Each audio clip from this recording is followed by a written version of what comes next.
old wire again, and we'll label this segment Homosexuality 3. This is the third telecast we've done on this subject.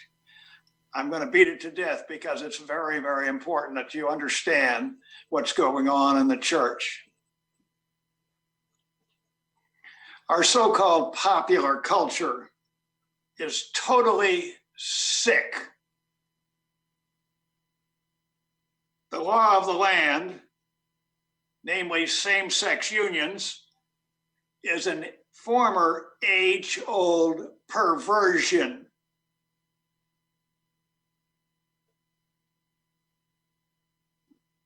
Good evening again, and welcome to another discussion of the root cause of the downward spiral of Catholicism.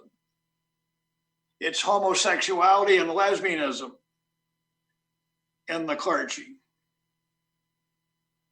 The militancy of gays has overtaken the sanity of the masses. Today, we see an LGBT flags on street corners more often than the flag of our country. How sad is that? The institution of marriage has been replaced by the tender phrase, gay unions. Homos and lesbians now parade together in places like New York with a Roman Catholic cardinal leading the way. The complicity and indeed financial support from the church stems from a long-standing liaison between the political liberal democrats and our own hierarchy, a very unwholesome alliance dating back to the days of Joe Kennedy. The best reference here is a book written by Philip Lawler entitled The Faithful Departed, The Collapse of Boston's Catholic Culture. In just 50 years, sodomy has gone from being a criminal felony in all states to a fairness virtue. We are so enlightened, and we are so sinful now. Marriage licenses are being issued by most states to individuals of the same sex. Item 1603 of the Catechism of the Catholic Church has something to say about this. Quote, God himself is the author of marriage. The vocation of marriage is written in the very nature of man and woman as they come from the hand of the Creator. Some sense of the greatness of matrimonial exists in all cultures. That's what the Catechism says.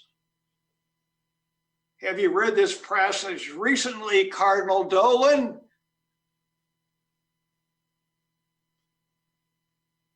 Is Cardinal Dolan a wayward bishop? I submit that his public actions make him one. Next, go to the writings of St. John Chrysostom, who stated, quote, the road to hell is paved with the skulls of wayward bishops, close quote.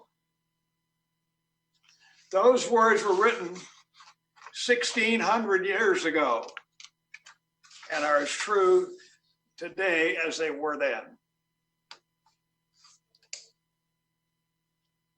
Our culture is a rotten mess and is getting worse.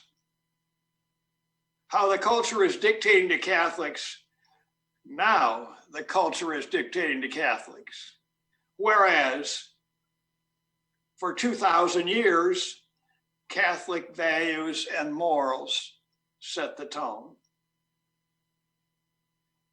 Now our society has lost all respect for our clerical leaders as they wallow in a cesspool of debauchery. Take, for example, last year's revelation that the Archdiocese of Chicago, from the time of Cardinal George forward, has had a seminary wherein it recruits poor young men from South America who have homosexual tendencies with the promise of a better material life of new cars, housing, and high salaries in exchange for their immortal souls. Intermixed with these aliens are American young men. One thing we know for sure, they leave this seminary much queerer than when they arrived. How sad is that? It just makes me sick. Case in point, a recent graduate from South America was traveling with an older South American priest, both part of the Archdiocese of Chicago. They went to Miami where they rented a car and were later arrested for public indecency by police while engaging in sodomy in broad daylight in the rental car. Yes, brothers and sisters, you heard that right. Two Catholic priests sodomizing one another in the public square. The homosexual sin is no longer hidden amongst the clergy. And just think of the scandal for the church. The homos are now militant. And this militancy is not confined to males. The lesbian nuns are even more militant than the males. I hesitate to suggest this, but to prove this point, type in the words lesbian nuns on the internet, and you'll turn up the most horrible pornography that you could possibly imagine. It's absolutely shocking, and it's intended to be. Make no doubt about that. Because of this perversion, we have lost 50,000 teaching nuns in the last quarter century. The fallout to Catholic grade and high schools has been immense. Catholic clerics and their aberrant behavior have caused our culture to reach a rock bottom moral state. My brothers and sisters in Christ, I think you can see and hear how totally pissed off I am at the effeminate scoundrels who have been running the church the past quarter century. The list of my targets is increasing almost daily. I pay attention to this. When I was a young lad in third grade at Holy Cross Grade School, all of my teachers were the black and whites, our beloved penguins, as we called them. My teacher, Sister Mary Brigida, nominated me to be an acolyte for our pastor, Monsignor John Pashang.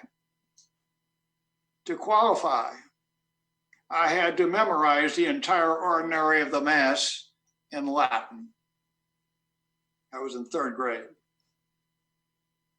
The first time I was on the altar with Monsignor Pashang, I knew I was close to God. I knew it for sure. Each encounter on the altar, in the sacristy, and in the confessional gave me peace because he was a man of God.